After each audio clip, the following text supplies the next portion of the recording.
KIADB ಸಂಸ್ಥೆಯು ಆನೇಕಲ್ ತಾಲೂಕಿನ ಕೃಷಿ ಭೂಮಿಗಳ ಮೇಲೆ ಹೊರಡಿಸಿರುವ ಭೂಸ್ವಾಧೀನ ಆದೇಶವನ್ನು ಕೂಡಲೇ ಹಿಂಪಡೆಯಬೇಕು ಎಂದು ಆಗ್ರಹಿಸಿ ಆನೇಕಲ್ ತಾಲೂಕು ಭೂಸ್ವಾಧೀನ ವಿರೋಧಿ ಹೋರಾಟ ಸಮಿತಿ ಪದಾಧಿಕಾರಿಗಳು ಆನೇಕಲ್ ತಾಲೂಕಿನ ಮುತ್ತನಾಳೂರು ಗ್ರಾಮದಲ್ಲಿ ಅನಿರ್ದಿಷ್ಟಾವಧಿ ಅಹೋರಾತ್ರಿ ಧರಣಿ ಸತ್ಯಾಗ್ರಹ ಹಮ್ಮಿಕೊಂಡಿದ್ದು ಇಂದಿಗೆ 25ನೇ ದಿನಕ್ಕೆ ಕಾಲಿಟ್ಟಿದ್ದು. ಇನ್ನು ಇದೇ ಸಂದರ್ಭದಲ್ಲಿ ಮಹಿಳಾ ಹೋರಾಟಗಾರರಾದ ಮಮತಾರವರು, ಗುಡ್ಡಹಟ್ಟಿ, ವಿಜಯಲಕ್ಷ್ಮಿ, ಲತಾರವರು ಧರಣಿ ಸತ್ಯಾಗ್ರಹದಲ್ಲಿ ಭಾಗವಹಿಸಿ ಧರಣಿ ಸತ್ಯಾಗ್ರಹಕ್ಕೆ ನೈತಿಕ ಬೆಂಬಲ ನೀಡಿದರು. ಇದೇ ಸಂದರ್ಭದಲ್ಲಿ ರೈತ ಗೀತೆಗಳನ್ನು ಹಾಡುವ ಮೂಲಕ ರೈತರಿಗೆ ಸ್ಫೂರ್ತಿ ತುಂಬಿದ ದೃಶ್ಯ ಕಂಡುಬಂತು. ಇನ್ನು ದಿನದಿಂದ ದಿನಕ್ಕೆ ಧರಣಿ ಸತ್ಯಾಗ್ರಹವು ಹೊಸ ತಿರುವು ಪಡೆದುಕೊಳ್ಳುತ್ತಿದ್ದು, ಕನ್ನಡ ಪರ ಮತ್ತು ದಲಿತ ಪರ ಸಂಘಟನೆಗಳು ಮತ್ತು ರೈತ ಮುಖಂಡರು, ಹೋರಾಟಗಾರರು ಧರಣಿ ಸತ್ಯಾಗ್ರಹಕ್ಕೆ ನೈತಿಕ ಬೆಂಬಲ ನೀಡುತ್ತಿದ್ದಾರೆ. ಇನ್ನು ರಾಜ್ಯ ಸರ್ಕಾರ ಕೂಡಲೇ ಆನೇಕಲ್ ತಾಲೂಕಿನ ಕೃಷಿ ಭೂಮಿಗಳ ಮೇಲೆ ಹೊರಡಿಸಿರುವ ಭೂ ಸ್ವಾಧೀನ ಆದೇಶವನ್ನು ಕೂಡಲೇ ಹಿಂಪಡೆಯಬೇಕು, ಇಲ್ಲವಾದಲ್ಲಿ ಮುಂದಿನ ದಿನಗಳಲ್ಲಿ ಹೋರಾಟದ ಸ್ವರೂಪವನ್ನು ತೀವ್ರಗೊಳಿಸಲಾಗುವುದು ಎಂದು ಹೋರಾಟಗಾರರು ಎಚ್ಚರಿಕೆ ನೀಡಿದರು.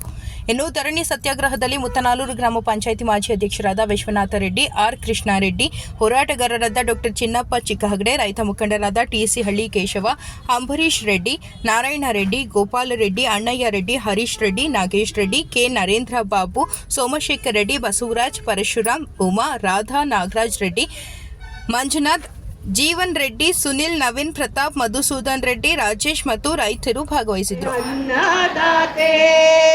ಅರಿವಿನ ಮಾತೆ ಅನ್ನದಾತೆ, ಮೊಟ್ಟ ಮೊದಲ ಮಣ್ಣು ಮುಟ್ಟಿದವಳು ಹೆಣ್ಣು, ಮೊಟ್ಟ ಮೊದಲ ಮಣ್ಣು ಮುಟ್ಟಿದವಳು ಹೆಣ್ಣು, ಬೇಸಾಯದ ಬೇರಿವಳು ಹಸಿರಾದಳು ಉಸಿರಾದಳು, ಬೇಸಾಯದ ಬೇರಿವಳು ಹಸಿರಾದಳು ಉಸಿರಾದಳು, ಅರಿವಿನ ಮಾತೆ ಅನ್ನದಾತೆ, ಅರಿವಿನ ಮಾತೆ ಅನ್ನದಾತೆ, ಭೂತಾಯಿಯ ಮಡಿಲಿನಲ್ಲಿ ಬದುಕ ತೊಟ್ಟಿಲ ತೂಗಿದಳು, ಭೂತಾಯಿಯ ಮಡಿಲಿನಲ್ಲಿ ಬದುಕ ತೊಟ್ಟಿಲ ತೂಗಿದಳು, ಸಂಬಂಧದ ತತ್ವ ಸಾರೆ ಜಗವನ್ನೇ ಸಲಹಿದಳು, ಸಂಬಂಧದ ತತ್ವ ಸಾರೆ ಜಗವನ್ನು ಸಲಹಿದಳು, ಅರಿವಿನ ಮಾತೆ ಅನ್ನದಾತೆ, ಅರಿವಿನ ಮಾತೆ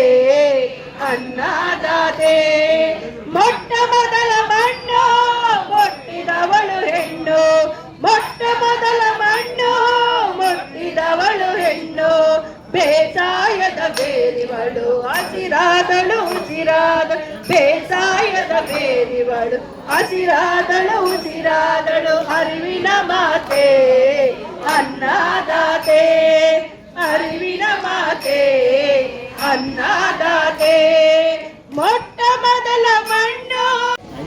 ಬೇಯಿಸಿ ತಿನ್ನುವಂತ ಆಹಾರ ಪದ್ಧತಿಯನ್ನ ಕಂಡುಕೊಟ್ಟವಳು ನನ್ನ ಮಹಿಳೆ. ಅದಕ್ಕೆ ನಾವೊಂದು ದೊಡ್ಡ ಚಪ್ಪಾಳೆ ಹೊಡೆಯೋಣ. ಕಾರಣ, ಕಾಡು ಮೇಡುಗಳಲ್ಲಿ ಕಾಯಿ ಪಲ್ಯಗಳನ್ನ ತಿಂದು ಎಸೆದಾಗ ಆ ಮೊಳಕೆಗಳು, ಆ ಬೀಜದಿಂದ ಬಂದಂತ ಮೊಳಕೆಗಳು ಅಲ್ಲಿಂದ ನಮಗೆ ಫಸಲು ಶುರುವಾಯಿತು. ಆ ಫಸಲು ಶುರುವಾದಾಗ ಆ ಹಸಿ ಮಾಂಸ ಇರಬಹುದು, ಹಸಿ ಗೆಡ್ಡೆ ಗೆಣಸುಗಳನ್ನ ತಿನ್ನುವಾಗ ನನ್ನ ಕಂದಮ್ಮಗಳಿಗೆ ತಾಯಿ ಕರುಳೋದು, ನನ್ನ ಕಂದಗಳಿಗೆ ಹಸಿ ತರಕಾರಿ, ಹಸಿ ಮಾಂಸ ಉಣ್ಣಬಡಿಸಿದ್ರೆ ಅದು ರುಚಿ ಇರಲ್ಲ, ಅಥವಾ ಅದು ನಾನು ಮತ್ತಷ್ಟು ಶೇಖರಣೆ ಮಾಡಬೇಕು ಅಂತ ಹೇಳಿ ಭೂಮಿಯನ್ನ ಅಗೆದವಳು, ಮೊಟ್ಟ ಮೊದಲು ಮಣ್ಣಿನಲ್ಲಿ ಆ ಅಗೆತನ ಕಲಿಸಿದವಳು ನನ್ನ ಮಹಿಳೆ. ಅಲ್ಲಿಂದ ಆರಂಭ ಆದಂಥದ್ದು ಮಹಿಳೆ, ಮಣ್ಣು, ಹೊನ್ನು. ಹೊನ್ನು ಇವತ್ತು ಬಿಡ್ರೆ ಅದು ನಮಗೆ ಎಟ್ಕದೇ ಇಲ್ಲ. ಈಗ ಮಣ್ಣು ಕೂಡ ಎಟಕಿಸ್ಕೊಳಕ್ ನಾವು ಇಷ್ಟು ಜನ ಮಹಿಳೆಯರು ಸೇರಿದೀವಿ, ನಮಗ್ ನಾವೇ ಬೆಂತಟ್ಕೋಬೇಕು. ಹೋರಾಟ ಅನ್ನೋದು ಇವತ್ತಿನ ಕಾಲಘಟ್ಟಕ್ಕೆ ನಮಗೆ ಈ ಹೋರಾಟದ ಹಕ್ಕನ್ನ ಕೊಟ್ಟಿದ್ದು ಮೊದಲು ನಾವು ಬಾಬಾ ಸಾಹೇಬ್ ಅಂಬೇಡ್ಕರ್ ಅವರನ್ನ ಪ್ರತಿಯೊಂದು ಮಹಿಳೆ ಕೂಡ ಜ್ಞಾಪಿಸ್ಕೊಳ್ಳೇಬೇಕು. ಅಕ್ಷರ ದಾಸೋಹವನ್ನ ಕೊಟ್ಟು, ನಿನಗೂ ವಿದ್ಯೆ ಇದೆ, ನಿನಗೂ ಬದುಕುವ ಹಕ್ಕಿದೆ, ನಿನಗೂ ಸಮಾನತೆ ಇದೆ, ಬಾಂಧವ್ಯತೆ ಇದೆ ಅನ್ನೋದನ್ನ ಕಲಿಸಿಕೊಟ್ಟದ್ದು ನಮ್ಮ ಸಂವಿಧಾನ. ಮೊದಲಿಗೆ ನಾವು ಆ ಸಂವಿಧಾನಕ್ಕೆ ನಾವು ಶರಣು ಹೇಳಲೇಬೇಕು. ಇಲ್ಲಾಂದ್ರೆ ನಮಗೆ ಹೋರಾಟದ ಹಕ್ಕು ನಮಗೆ ಖಂಡಿತ ಸಿಗ್ತಾ ಇರಲಿಲ್ಲ. ನಾವು ಇವತ್ತು ಎಂತ ವಿಪರ್ಯಾಸ ಅಂದ್ರೆ, ಬೆಂಗಳೂರಿಗೆ ಹತ್ತಿರದಲ್ಲಿದ್ದೇವೆ, ಬೇರೆ ಕಡೆ ಎಲ್ಲೋ ಒಂದು ಹೋರಾಟ ನಡೆಯುವಾಗ ಭೂಮಿಗಾಗಿ ಹೋರಾಟ ನಡೆಸ್ತಾ ಇರಲಿಲ್ಲ. ನಾವು ಮಹಿಳೆಯರ ಮೇಲಾಗ್ತಾ ಇರುವಂತ ಹಿಂಸೆ, ದೌರ್ಜನ್ಯದ ವಿರುದ್ಧ ಧ್ವನಿ ಎತ್ತಿ ಹೋರಾಟ ಮಾಡ್ತಾ ಇದ್ವಿ. ಆದ್ರೆ ವಿಪರ್ಯಾಸ, ಇವತ್ತು ನಾನು ಹುಟ್ಟಿ ಬೆಳೆದ ನನ್ನ ಬದುಕನ್ನ ಕಟ್ಟಿಕೊಂಡ ಈ ಭೂಮಿಗಾಗಿ ನಾನು ಹೋರಾಟ ಮಾಡಬೇಕಾಗಿ ಬಂದಿದೆ ಅಂದಾಗ ನಾವು ಎಲ್ಲರೂ ಯೋಚನೆ ಮಾಡಬೇಕಾಗಿದೆ. ಯಾವುದೇ ಒಂದು ಭೂಮಿ ಆಗಲಿ ವಸತಿ ಆಗಲಿ ಪಡ್ಕೊಳ್ಬೇಕಾದ್ರೆ ಮೊದಲು ಸರ್ಕಾರ ಅಲ್ಲಿನ ವಾಸಸ್ಥಾನದಲ್ಲಿರುವಂತಹ ಪ್ರತಿಯೊಬ್ಬ ಜೀವಪರ ಜೀವಿಗಳನ್ನು ಭೇಟಿ ಮಾಡಿ ಅವರ ಕನ್ಸೆಂಟ್ ತಗೊಳ್ಬೇಕಾಗಿತ್ತು. ಇದ್ಯಾವುದೂ ಕೂಡ ಸರ್ಕಾರ, ಯಾವುದೇ ಸರ್ಕಾರ ಆಗಲಿ ಅದನ್ನ ಮಾಡ್ತಾ ಇಲ್ಲ. ನಾವು ಇವತ್ತು ಇಲ್ಲೆಲ್ಲರೂ ಇದ್ದೇವೆ. ಎಲ್ಲರೂ ಅಂತ ಇದ್ರು ಡೆಲ್ಲಿಲಿರೋ ರೈತರು ಹೋರಾಟ ಮಾಡ್ತಾರೆ, ನೀವ್ ಯಾಕ್ರಿ ಕರ್ನಾಟಕದ ರೈತರುಗಳ ಪರವಾಗಿ, ನೀವು ಮಹಿಳಾ ಹೋರಾಟಗಾರರು, ಕಾರ್ಮಿಕರು, ದಲಿತ ಚಳುವಳಿಗಾರರು, ನೀವ್ ಯಾಕೆ ನಿಂತಿದ್ದೀರಾ ಅಂದ್ರೆ ಅಲ್ಲಿನೂ ಅನ್ನನೇ ಇದೂನು ಅನ್ನನೇ. ಅಲ್ಲಿ ಹೊಡ್ತಾ ಬಿದ್ರೆ ಇಲ್ಲಿಗೂ ಹೊಡ್ತಾ ಬಿದ್ದೇ ಬೀಳುತ್ತೆ. ಹಾಗಾಗಿ ನಾವು ಹೋರಾಟವನ್ನ ಹಮ್ಮಿಕೊಂಡಾಗ ಏನು 3 ಮಸೂದೆಗಳನ್ನ ಕೇಂದ್ರ ಸರ್ಕಾರ ರಾತ್ರೋರಾತ್ರಿ ಮಾಡಿತ್ತು, ಅದನ್ನ ಹಿಂಪಡೆಯಲಿಕ್ಕೆ ರೈತರ ಹೋರಾಟ, ದಲಿತರ ಹೋರಾಟ, ಮಹಿಳೆಯರ ಹೋರಾಟ, ಕಾರ್ಮಿಕರ ಹೋರಾಟ ಒಗ್ಗಟ್ಟಾಗಿ ಬಂದದ್ದಕ್ಕೆ ಸಂಯುಕ್ತ ಹೋರಾಟದ ಗೆಲುವು ಕಂಡ್ರಿ ಅದು. ಅದೇ ರೀತಿ ನಮ್ಮ ಚನ್ನರಾಯಪಟ್ಟಣ ದೇವನಹಳ್ಳಿ ತಾಲೂಕಿನಲ್ಲಿ ಕೂಡ ಕೆಲವು ಮಂದಿ ಮಾತ್ರ ಕುಂತು ಹೋರಾಟ ಮಾಡಿದಿದ್ರೆ ಇವತ್ತು ಮೊನ್ನೆ ನಮ್ಮ ಈ ಸರ್ಕಾರ ಅದನ್ನ ಹಿಂಪಡಿತಾ ಇರಲಿಲ್ಲ. ಅಲ್ಲಿ ಎಲ್ಲರೂ ಸೇರಿದ್ವಿ. ಯಾವುದೇ ಒಂದು ಹೋರಾಟಕ್ಕೆ ಮಹಿಳೆ, ದಲಿತ, ಪ್ರಗತಿಪರರು ಹಾಗೂ ಕಾರ್ಮಿಕರು, ರೈತರು ಇದ್ರೆ ಮಾತ್ರ ಆ ಹೋರಾಟ ಯಾವತ್ತೂ ಯಾರು ಹತ್ತಿಕ್ಕಕ್ಕೆ ಸಾಧ್ಯ ಇಲ್ಲ.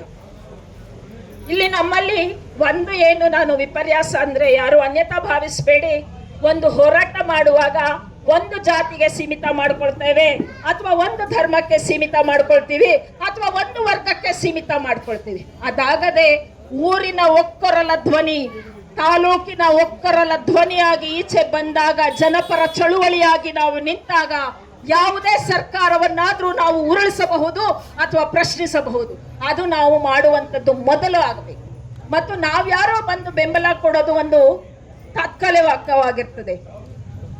ಅದೇ ಊರಿನಲ್ಲಿರುವಂತವ್ರು ಎಲ್ಲರೂ ಒಕ್ಕೊರಲಾಗಿ ನಿಲ್ರಿ, ಯಾರ್ರಿ ಬಂದು ಅಡ್ಡ ಹಾಕ್ತಾರ ನಮ್ನ, ಯಾರ್ರಿ ಬಂದು ಅಲ್ಲಾಡ್ಸಕ್ ಸಾಧ್ಯ ಅಲ್ವಾ? ಆಗಲ್ಲ. ಬೇರೆಯವರು ಒಳಗಡೆ ಬರಬೇಕಾದ್ರೆ ಹೌದು ಈ ಹಳ್ಳಿಯಲ್ಲಿ ಇಷ್ಟು ಗಟ್ಟಿ ಜನ ಇದ್ದಾರೆ, ಹೋಗಕ್ಕೆ 10 ಕ್ಷಣ ಯೋಚನೆ ಮಾಡ್ಬೇಕು. ಇವತ್ತು ಈ ಘನ ಸರ್ಕಾರ KIDB ಅವರು ನಮಗೆ ಯಾರಿಗೂ ಗೊತ್ತಿಲ್ದೇನೆ, ನಾವ್ಯಾರು ಅಭಿವೃದ್ಧಿ ಕೇಳಲಿಲ್ಲ, ನಾವ್ಯಾರು ಕೈಗಾರಿಕೆ ಕೇಳಲಿಲ್ಲ, ನಾವು ಕೇಳಿದ್ವಾ? ನಾವು ಕೇಳಲಿಲ್ಲ. ನಮಗೆ ಗೊತ್ತಿಲ್ದಂಗೆ ಈ ರೀತಿಯ ಹುನ್ನಾರಗಳನ್ನ ಮಾಡಿ, ಷಡ್ಯಂತ್ರಗಳನ್ನ ಮಾಡಿ ಇವತ್ತು ರೈತರ ಭೂಮಿಯನ್ನ ಆಮಿಷಗಳನ್ನ ತೋರಿಸ್ತಾ ಪಡ್ಕೊಳ್ತಾ ಇರೋದು ಎಷ್ಟರ ಮಟ್ಟಿಗೆ ಸರಿ ಅನ್ನೋದನ್ನ ನಾನು ಪ್ರತಿಯೊಬ್ಬ ಮಹಿಳೆಯೂ ಕೂಡ ಯೋಚನೆ ಮಾಡಬೇಕು, ಪ್ರತಿಯೊಬ್ಬ ಜೀವಪರ ಜೀವಿಯೂ ಕೂಡ ಯೋಚನೆ ಮಾಡಬೇಕು. ಇವತ್ತು ನಾವು ಅನ್ಕೊಳ್ತೇವೆ, ಓ 1 ಸ್ಕ್ವೇರ್ ಫೀಟ್ಗೆ ಇಷ್ಟು ಕೊಟ್ಬಿಟ್ಟಿದ್ದಾರೆ, ಇಷ್ಟಿದೆ ತಗೊಂಡ್ಬಿಟ್ಟು, ಮುಂದೆ ನಾವೇನಂತ ತಿಂತೀವಿ? ಆನೇಕಲ್ ತಾಲೂಕು ರಾಗಿ ಕಣಜವಾಗಿತ್ತು, ಇವತ್ತು ಅಪರಾಧದ ಕಣಜವಾಗಿ ತುಂಬಿ ತುಳುಕ್ತಾಡ್ತಾ ಇರೋದಕ್ಕೆ ಇವತ್ತು ಈ ಭೂಮಾಫಿಯಾಗಳೇ ಕಾರಣ. ಇದನ್ನ ನಾವು ಯೋಚನೆ ಮಾಡ್ತಾ ಇಲ್ಲ. ನಾವೆಲ್ಲ ತುಂಬಾ ಜನ ಇರ್ತಾರೆ, ಇಲ್ಲ ಇಚ್ಚಿಸ್ತಾ ಮಿಡಿಯಂಡ ಪಾಪ ಮನಕೆ ಸಾಲು ಮಾ ಬಿಡ್ಲು ದಿನಕ್ಕೆ ಹೋಯೋದೊದ್ದು, ಎಲ್ಲ AC ರೂಮ್ಗಳಲ್ಲಿ ಕೂತ್ಕೋಬೇಕು, ಕಂಪ್ಯೂಟರ್ಗಳ ಮುಂದೆ ಕೂತ್ಕೊಳ್ಬೇಕು. ನಾಳೆ ಇವತ್ತು ನಮಗೆ ರೋಗ ಬರ್ತಾ ಇರೋದು ಯಾವುದು? ಆ ಕಂಪ್ಯೂಟರ್ ಕಾರಣನೇ ಅಲ್ವಾ? ಆಗ ರಾಗಿ ಬೀಸ್ತಾ ಇದ್ವಿ, ಅಕ್ಕಿ ಕುಟ್ತಾ ಇದ್ವಿ. ಆ ಕುಟ್ಟುವಾಗ ಒಬ್ಬೊಬ್ಬ ಜನರಲ್ಲಿ ಯೋಚನೆ ಮಾಡ್ತಾ ಇದ್ವಿ, ನಮ್ಮ ನೋವುಗಳನ್ನ ಹಂಚ್ಕೊಳ್ತಾ ಇದ್ವಿ. ಇವತ್ತು ಎಲ್ಲವೂ ಕೂಡ ಅಭಿವೃದ್ಧಿ ಹೆಸರಲ್ಲಿ ತಾಯಿ ಗರ್ಭದ ಮೇಲೆ ಹೊಡ್ತಾ ಬೀಳ್ತಾ ಇದೆ. ಇವತ್ತು ಒಂದು ಪ್ರತಿಯೊಂದು ರಕ್ತ ಕಣಗಳಲ್ಲಿ ಕೂಡ ಇವತ್ತು ನಮಗೆ ಕಲುಷಿತ ನೀರೇ ತುಂಬಿದೆ. ವಿಷಪೂರಿತ ಆಹಾರ ತಿಂತಾ ಇದ್ದೇವೆ ನಾವು. ಇದನ್ನ ನಾವು ಯೋಚನೆ ಮಾಡ್ತಾನೆ ಇಲ್ಲ ಯಾರು. ಮೊದಲಿಗೆ ನಾವು ಭೂಮಿ ನಂದು, ನಮ್ಮ ಭೂಮಿ ನನ್ನ ಹಕ್ಕು, ನನ್ನ ಉಸಿರು. ಇವತ್ತು ನಾವು ಆ ಉಸಿರನ್ನೇ ಅವರು ಕೊಡ್ಲಿಯಿಂದ ಹೊಡಿತಾ ಇದ್ದಾರೆ. ಒಂದು ಸಣ್ಣ ಗ್ರೀನಿಂಗ್ ಅಲ್ಲಿ ಬರೆದುಬಿಟ್ಟು 4 ಗೋಡೆಗಳ ಮಧ್ಯದಲ್ಲಿ ಕೂತ್ಕೊಂಡು, ವಿಧಾನಸೌಧದಲ್ಲಿ ಕೂತ್ಕೊಂಡು ಬರೆದವರಿಗೆ ನಾವು ಶರಣು ಹೊಡಿಬೇಕಾ? ಅಲ್ಲ. ನಾವು ಯಾವತ್ತು ನಾವು ಬೀದಿಗೆ ನಿಂತು ಇದು ನನ್ನ ಭೂಮಿ, ನನ್ನ ಅಪ್ಪಣೆಯಲ್ಲಿದ್ರೆ ಪಡೆಯುವ ಹಕ್ಕು ಯಾರಿಗೂ ಇಲ್ಲ. ಇದೆಲ್ಲವೂ ಕೂಡ ಹೋರಾಟಕ್ಕೆ ಕೊಟ್ಟಂತದ್ದು. ನಮಗೆ ಸಂವಿಧಾನವನ್ನ ಮೊದಲು ನಾವು ಸ್ಮರಿಸಲೇಬೇಕು. ಆ ಪ್ರತಿಯೊಂದು ಕಲಮಲ್ಲಿ ಕೂಡ ಅಷ್ಟು ಚಂದ ಬರೆದಿರುವಂತದ್ದನ್ನ ನಾವ್ಯಾರು ಅರ್ಥ ಮಾಡ್ಕೊಳ್ತಾ ಇಲ್ಲ. ಸರ್ಕಾರನ ಕೇಳ್ತಲ್ಲ. ಇವತ್ತು ದೇವನಹಳ್ಳಿ ಚಳುವಳಿ ಅಷ್ಟು ಹೋರಾಟ ಹಮ್ಮಿಕೊಳ್ಬೇಕಾದ್ರೆ ಯಾಕೆ ನಾವು ಇವತ್ತು ಬೀದಿಗಿಳಿದ್ವಿ ಅಂದ್ರೆ ಜನ ಎಚ್ಚೆತ್ಕೊಂಡ್ರೆ ಮಾತ್ರ. ಪ್ರಶ್ನಿಸುವ ಹಕ್ಕು ನಮಗಿದೆ. ಸಂವಿಧಾನ ನಮಗೆ ಮಾತಾಡುವ ಹಕ್ಕೇನು ಕೊಟ್ಟಿದೆ, ಪ್ರಶ್ನಿಸುವ ಹಕ್ಕು ಕೊಟ್ಟಿದೆ. ಪ್ರಶ್ನಿಸುವ ಮೊದಲು ಅರ್ಥ ಮಾಡ್ಕೋಬೇಕು ರೂಲ್ಸ್ ಅಂಡ್ ರೆಗ್ಯುಲೇಷನ್ಸ್ ಏನಿದೆ, ಯಾವ ನಿಯಮದ ಅನುಸಾರ ನಮ್ಮ ಭೂಮಿಯನ್ನ ಸರ್ಕಾರ ಪಡೆದುಕೊಳ್ತಾ ಇದೆ ಅನ್ನೋದನ್ನ ನಾವು ಯೋಚನೆ ಮಾಡಬೇಕು. ಅದನ್ನ ನಾವು ಯಾವತ್ತೂ ಅರ್ಥ ಮಾಡ್ಕೊಳ್ಳಲ್ಲ. ಅಲ್ಲಿ ತನಕ ಈ ಹೋರಾಟ ನಾವು ಹೀಗೆ ಕೂರ್ತೀವಿ. ಒಮ್ಮೆ ನಾವು ಬೀದಿಗಿಳಿದ್ರೆ ಮತ್ತೆ ನಾವು ವಾಪಸ್ ಬರಲ್ಲ, ಮುಂದಿಟ್ಟ ಹೆಜ್ಜೆ ಹಿಂದೆ ತಗೊಳ್ಳಲ್ಲ ಅಂತ ಯಾವತ್ತು ನಾವು ಹೇಳ್ತೇವೆ. ಅವತ್ತಿನ ಎದುರಿಸ್ತಾರೆ, ಹೆದರಿಕೆ ಇಲ್ಲ ಅಂತಲ್ಲ, ಹೆದರಿಸ್ತಾರೆ, ಬೆದರಿಸ್ತಾರೆ, ಮಧ್ಯದಲ್ಲಿ ಗೋಡೆಗಳು ಹಾಕ್ತಾರೆ, ಜಾತಿ ಹೆಸರಲ್ಲಿ ಗೋಡೆ ಹಾಕ್ತಾರೆ, ಧರ್ಮ ಹೆಸರಲ್ಲಿ ಗೋಡೆ ಹಾಕ್ತಾರೆ, ವರ್ಗದ ಹೆಸರಲ್ಲಿ ಗೋಡೆ ಹಾಕ್ತಾರೆ, ಮಹಿಳೆ ಅನ್ನುವಂತ ಹೆಸರಲ್ಲಿ ಗೋಡೆ ಹಾಕ್ತಾರೆ. ಇದನ್ನೆಲ್ಲ ಮೀರಿ ನಾವು ಒಗ್ಗಟ್ಟಾಗಿ ನಿಂತಾಗ ಯಾರು ನಮ್ಮೊಳಗೆ ಬರಲ್ಲ. ಇದು ನಾವು ಮಾಡಬೇಕು. ಎಲ್ಲ ಸಂಘಟನೆಗಳು ಖಂಡಿತ ಇವತ್ತು ಹೇಗೆ ರೈತರ ಒಂದು ಬೆಂಬಲಕ್ಕೆ ನಿಂತಿದೆ ಅಂದ್ರೆ, ಒಂದು ಅಗಳ ಅನ್ನ ಕೂಡ ಬಹಳ ಕಷ್ಟ ಆಗ್ತಾ ಇದೆ. ಮೊದಲಿಗೆ 10 ಮೂಟೆ ರಾಗಿ ಇದ್ದವನು ಶ್ರೀಮಂತ. ಇವತ್ತು ನನ್ನ ಭೂಮಿ ಮಾರಾಟ ಮಾಡಿಬಿಟ್ಟು ನಾವು ಅಲ್ಲಿ ಕೂಲಿಯವರು ಆಗ್ತಾ ಇದ್ದೀವಿ. Karnataka small scale industry development corporation ಅವರು ಬೊಮ್ಮಸಂದ್ರ ಇಂಡಸ್ಟ್ರಿಯಲ್ನ ಜಿಗಣಿನ ತಗೊಂಡ್ರು. ಪ್ರಾಮಿಸ್ ಏನ್ ಮಾಡಿದ್ರು, ನಿಮ್ಮ ಭೂಮಿ ನಮಗೆ ಕೊಡಿ, ನಿಮ್ಮ ಮಕ್ಕಳಿಗೆ ನಾವು ಕೆಲಸ ಕೊಡ್ತೇವೆ. ಇವತ್ತು ನಾವು ಹೋಗ್ಬಿಟ್ಟು ಆನೇಕಲ್ ತಾಲೂಕವರು ನಾನು ಹೋಗಿ ಕೆಲಸ ಕೇಳಿದ್ರೆ ಏನ್ ಹೇಳ್ತಾರೆ, ನೀವು ಲೋಕಲ್ಲ,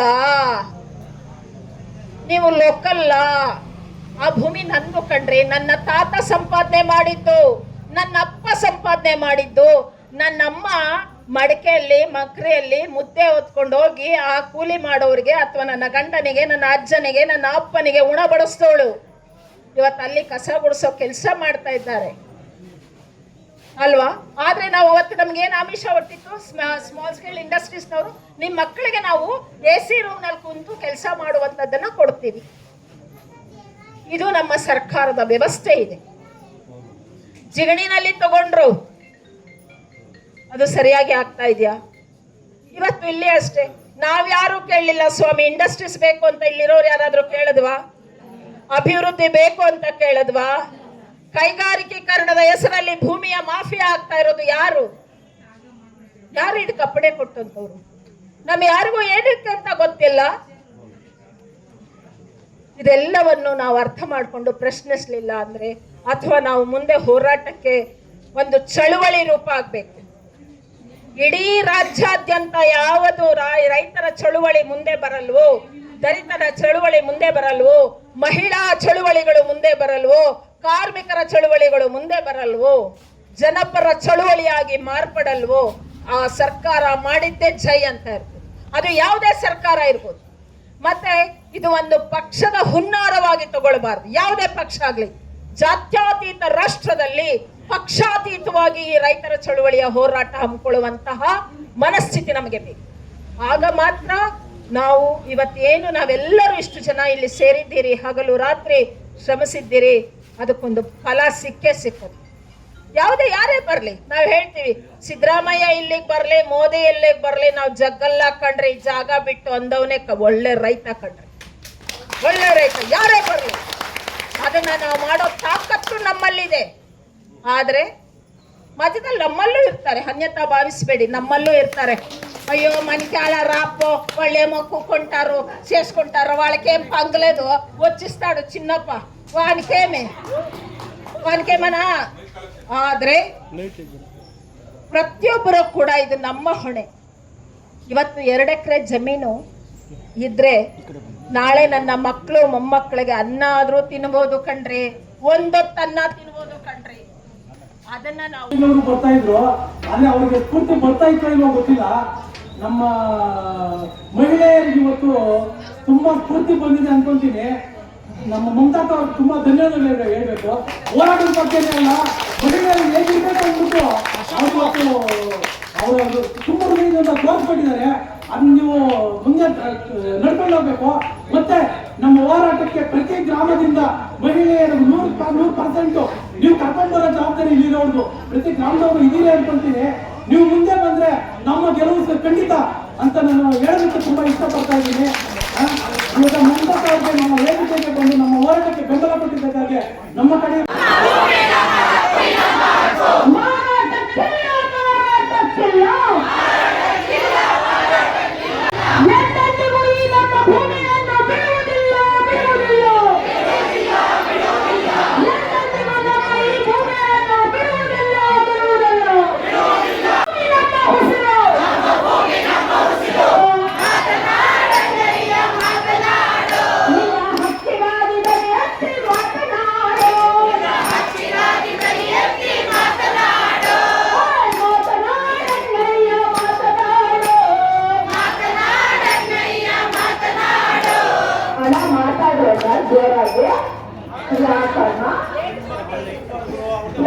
ಮಾತಾಡ್ತಾ ಇದ್ದೀವಿ. ಮಾತನಾಡಯ್ಯ ಮಾತನಾಡು, ನಿನ್ನ ಹಕ್ಕಿಗಾಗಿ ದನಿ ಎತ್ತಿ ಮಾತನಾಡು, ನಿನ್ನ ಹಕ್ಕಿಗಾಗಿ ದನಿ ಎತ್ತಿ ಮಾತನಾಡು,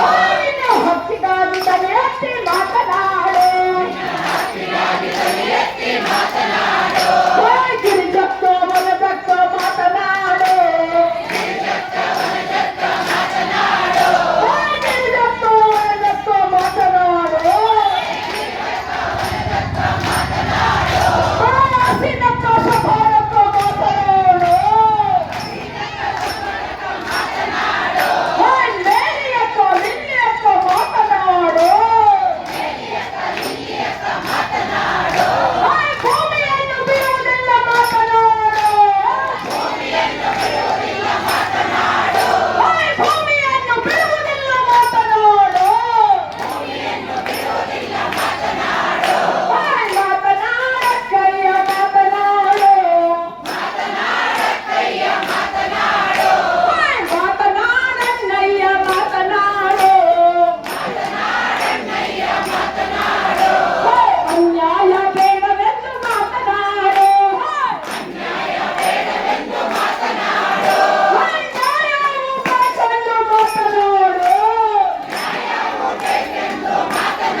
ಮಾತಾಡ್ಬೇಕು, ಮಾತಾಡಿದೀವ?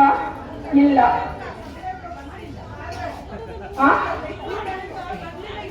ಸಂದರ್ಭ ಒದಗಿ ಬಂದಿದ್ರು ಕೂಡ ಅಲ್ಲೆಲ್ಲ ಆಗಿದೆ ಅಂತ ಸುಮ್ಮನೆ ಇದೀವಿ ಅಕ್ಕ ಅಲ್ವಾ?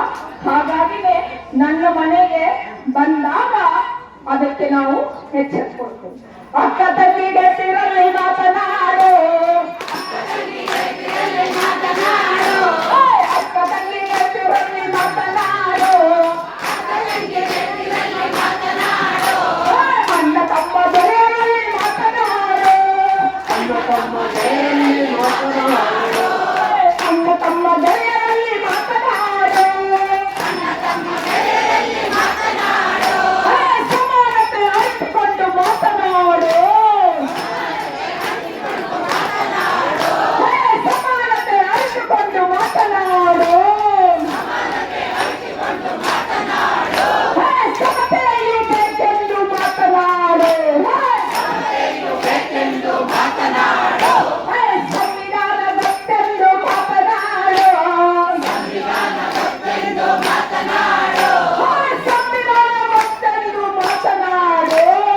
ಸಂವಿಧಾನ ಗೊತ್ತೆಂದು ಮಾತನಾಡು, ಸಂಘಟನೆಯು ಹಕ್ಕೆಂದು ಮಾತನಾಡು, ಸಂಘಟನೆಯು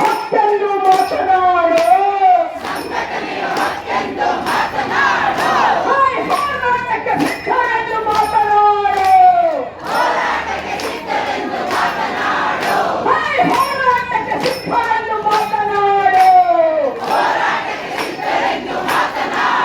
ಮಾತನಾಡಕ್ಕಯ್ಯ ಮಾತನಾಡು, ಮಾತನಾಡಕ್ಕಯ್ಯ ಮಾತನಾಡು, ಮಾತನಾಡಕ್ಕಯ್ಯ ಮಾತನಾಡು, ಮಾತನಾಡಕ್ಕಯ್ಯ ಮಾತನಾಡು, ನ್ಯಾಯವು ಬೇಕೆಂದು ಮಾತನಾಡು, ಅನ್ಯಾಯ ಬೇಡವೆಂದು ಮಾತನಾಡು, ಅನ್ಯಾಯ ಬೇಡವೆಂದು ಮಾತನಾಡು, ಮಾತನಾಡಕ್ಕಯ್ಯ ಮಾತನಾಡು, ಮಾತನಾಡಕ್ಕಯ್ಯ ಮಾತನಾಡು, ಮಾತನಾಡಕ್ಕಯ್ಯ ಮಾತನಾಡು, ಮಾತನಾಡಕ್ಕಯ್ಯ ಮಾತನಾಡು, ನಮ್ಮ ಭೂಮಿ ನಮ್ಮ ಹಕ್ಕು, ನಮ್ಮ ಭೂಮಿ ನಮ್ಮ ಉಸಿರು, ಯಾರೇ ಬರಲಿ, ಯಾರೇ ಬರಲಿ, ಯಾರೇ ಬಂದರು ಭೂಮಿ ಬಿಡುವುದಿಲ್ಲ, ಯಾರೇ ಬಂದರು ಸಿದ್ದರಾಮಯ್ಯ ಬರ್ರೆ, ಮಾದಿಯಪ್ಪ ಬರ್ರೆ, ಪಾಟೀಲಪ್ಪ ನಮ್ಮ ಗ್ರಾಮದಲ್ಲಿ ಬಂದು ಇವತ್ತು ಎಲ್ಲರೂ ಕೂಡ ಹೇಗಾದಂತ ಎಲ್ಲರೂ ಕೂಡ ಚಪ್ಪಾಳೆ ಕಟ್ಟುವುದ್ರ ಮುಖಾಂತರ ಒಂದು ಆರೋಗ್ಯಕ್ಕೂ ಕೂಡ ಎಲ್ಲರಿಗೂ ಬೆವರು ಬಂತು. ಹಂಗಾಗಿ ಅಕ್ಕ ಹೇಳಿದ್ರು ಏನಂತೇಳಿ, ಇದುವರೆಗೂ ನಾವೆಲ್ಲ ಯಾಕೆ ಹೊರಗಡೆ ಬಂದಿಲ್ಲ ಅಂತ, ನಮ್ಗೆ ಅಂತ ಅವಕಾಶ ಬಂದಿಲ್ಲ, ಅದಕ್ಕೆ ನಾವು ಬಂದಿಲ್ಲ. ಆದ್ರೆ ಈಗಾಗಲೇ ದೆಹಲಿಯಲ್ಲಿರ್ಬೋದು, ಬೇರೆ ಬೇರೆ ರಾಜ್ಯಗಳಲ್ಲಿ ರೈತರ ಭೂಮಿಗಳನ್ನು ಕಿತ್ಕೊಂಡು ಇವತ್ತು ಪಂಜಾಬ್ನ ಚಂಡೀಗಢದಲ್ಲಿ, ದೆಹಲಿಯಲ್ಲಿ ಅಹೋರಾತ್ರಿ ರೈತರು ತಮ್ಮ ಎಷ್ಟೋ ಜನ ರೈತರ ಮೇಲೆ ಟ್ಯಾಕ್ಟರ್ಗಳನ್ನು ಹಚ್ಚಿದ್ರು. ನಾನು ರಾತ್ರಿ ಹೇಳಿದೆ, ಡೆಲ್ಲಿಯಲ್ಲಾದ್ರೆ ನಮ್ಗೆ ಆನೆಕಲ್ಲಾಗ ಅಥವಾ ಆನೆಕಲ್ಲಾದ್ರೆ ತಮಿಳುನಾಡಿಗೆ ಅಂತಕ್ಕಂಥದ್ದಲ್ಲ, ನಾವು ಒಕ್ಕೂಟದ ವ್ಯವಸ್ಥೆಯಲ್ಲಿದ್ದೀವಿ, ಚೈಲ್ಡಿಂಗ್ ಸಿಸ್ಟಮ್ ಅಲ್ಲಿ ಇರ್ತಕ್ಕಂಥವ್ರು ಎಲ್ಲೇ ಅನ್ಯಾಯ ಆದರೂ ಕೂಡ ನಾವೆಲ್ಲ ಪ್ರತಿಭಟನೆ ಮಾಡ್ತಕ್ಕಂಥ ಧ್ವನಿಯನ್ನ ಎತ್ತಬೇಕು ಅಂತ. ಜೊತೆಗೆ ಇವತ್ತು ಮಹಿಳೆಯರಿಗೆ ವಿಶೇಷವಾಗಿ ಒಂದು ಧ್ವನಿಯನ್ನ ಆನೇಕಲ್ ತಾಲೂಕಿನಲ್ಲಿ ಕಳೆದ 25-30 ವರ್ಷ ಆಗಿರ್ಬೋದು, ನಾವು ಕೂಡ ಅವತ್ತು ನಾವೆಲ್ಲ ಸಂಘಟಕರಾಗಿ ಆನೇಕಲ್ ತಾಲೂಕಿನಲ್ಲಿ ಇತಿಹಾಸವಾಗಿ ಒಂದು ಮಹಿಳೆಯರ ಹಬ್ಬವನ್ನ ಮೊಟ್ಟ ಮೊದಲನೇದಾಗಿ ಸಾವಿರಾರು ಮಹಿಳೆಯರನ್ನ ಪುಸ್ತಕರು ಬಂದಿದ್ರು ಅನ್ಕೊಂತೀನಿ, ಸಾವಿರಾರು ಮಹಿಳೆಯರನ್ನ ಸಂಘಟನೆ ಮಾಡಿ 30 ವರ್ಷಗಳಿಂದ ನಿರಂತರವಾಗಿ ಆ ಕಡೆ ಕುಟುಂಬನ ನೋಡಿಕೊಂಡು, ಸಮಾಜನ ನೋಡಿಕೊಂಡು ಪ್ರತಿನಿತ್ಯ ಈ ಒಂದು ಇಂಥ ಚಳವಳಿಗಳಲ್ಲಿ ಭಾಗವಹಿಸಿ ನಾನು ಮೊನ್ನೆ ದೂರವಾಣಿ ಕರೆ ಮಾಡಬೇಕಾ, ಈ ರೀತಿಯಾಗಿ ನಿಮ್ಮ ಸಹಕಾರನೂ ಬೇಕು ನಮಗೆ, ಯಾಕೆ ನಾವು ಎಲ್ಲರನ್ನ ಸಹ ಮಾಡಬೇಕನ್ನ ಕೇಳ್ತಾ ಇದೀವಿ ಅಂದ್ರೆ, ಇವತ್ತು ಈ ಒಂದು ಪ್ರತಿಭಟನೆ ಅಂತಕ್ಕಂಥದ್ದು ಮತ್ತೆ ಈ ಒಂದು ಹುನ್ನಾರ ಏನಿದೆ, ನಾವೆಲ್ಲರೂ ಕೂಡ ಸರ್ಕಾರದ ವಿರುದ್ಧವಾಗಿ ಹೋರಾಟವನ್ನ ಮಾಡಿ ಗೆಲ್ಲಬೇಕಾದ್ರೆ ಕೇವಲ ಕೆಲವರು ರೈತರಿಂದ ಅಥವಾ ಕೆಲವು ಸಮುದಾಯಗಳಿಂದ ಆಗಲ್ಲ, ತಾಲೂಕಿನಲ್ಲಿರ್ತಕ್ಕಂಥ ಎಲ್ಲರನ್ನ ಒಗ್ಗೂಡಿಸ್ಕೋಬೇಕು ಅಂತ. ಆಮೇಲೆ ಅಕ್ಕರು ಹೇಳು, ಯಾವುದೇ ಜಾತಿ ಧರ್ಮ ಇವನ್ನೆಲ್ಲ ಒಂದು ಧರ್ಮ ಒಂದು ಜಾತಿ ನಾವು ಒಂದೇ ಅಂತ ಹೋದಾಗ ಎಲ್ಲೂ ಕೂಡ ನಾವು ನ್ಯಾಯವನ್ನು ಗೆಲ್ಲಲಿಕ್ಕಾಗಲ್ಲ. ಹಾಗಾಗಿ ಇವತ್ತು ಹಲವಾರು ವಿಚಾರಗಳನ್ನ ಇವತ್ತು ಹೇಳಿದ್ರು. ಹಂಗಾಗಿ ಇವತ್ತು ನಮ್ಮ ಉಸಿರನ್ನ ನಿಲ್ಲಿಸ್ತಕ್ಕಂಥ ಕೆಲಸ ಸರ್ಕಾರ ಮಾಡ್ತಾ ಇದೆ. ಯಾವುದೇ ಕಾರಣಕ್ಕೂ ಸಿದ್ದರಾಮಯ್ಯ ಬರಲಿ, ಪಾಟೀಲ್ ಬರಲಿ, ಮೋದಿ ಅವರು ಬಂದರೂ ಕೂಡ ನಮ್ಮ ಜಮೀನನ್ನು ನಾವು ಬಿಡಬಾರ್ದು. ಮತ್ತೆ ಬಹಳ ನೋವಿನಿಂದ ಹೇಳಿದ್ರು, ಹೆಣ್ಣು ಮಕ್ಕಳನ್ನ ಕೆಲವರು ಕನ್ಯೆಗಳನ್ನ ಮಾಡ್ತಾ ಇದ್ದಾರೆ. ಇವತ್ತು ಈ ಭಾರತ ದೇಶದಲ್ಲಿ ಶತಶತಮಾನಗಳಿಂದ ಅಕ್ಕಯ್ಯನಿಗೆ ಹೆಣ್ಣನ್ನ ಒಂದು ಕೊಠಡಿಗೆ ಮೀಸಲು ಅಥವಾ ಹೆಣ್ಣು ಮಕ್ಕಳನ್ನ ಒಂದು ಜನ್ಮ ಕೊಡ್ತದಕ್ಕೆ ಮಾತ್ರ ಮೀಸಲು ಅಂತ. ಆದ್ರೆ ಮಹಿಳೆ ತಾಯಿಯಾಗಿ, ಹೆಂಡತಿಯಾಗಿ, ಅಕ್ಕನಾಗಿ, ಸೊಸೆಯಾಗಿ, ಮೊಮ್ಮಗಳಾಗಿ ಒಂದು ಕುಟುಂಬವನ್ನು ನಿರ್ವಹಣೆ ಮಾಡುವ ಜೊತೆಗೆ ಈ ದೇಶದ ಆಗುವಗಳನ್ನೆಲ್ಲ ಕೂಡ ತಾಯಿ ಮಾಡ್ತಾಳೆ. ಹಾಗಾಗಿ ಆಕೆಯದು ಹೆಚ್ಚು ಪಾತ್ರ ಇರ್ತದೆ. ಆದ್ರೆ ಈ ಸೇರಿಕೂಟ ಸಮಾಜ, ಈ ಪುರುಷ ಸಮಾಜ ಶತಶತಮಾನಗಳಿಂದ ಕೂಡ ಹೆಣ್ಣನ್ನು ಶೋಷಣೆ ಮಾಡ್ಕೊಂಡು ಬರ್ತಾ ಇದೆ. ನಾವೆಲ್ಲ ಭಾಷಣಗಳಲ್ಲಿ ಮಾತಾಡ್ತಾರೆ.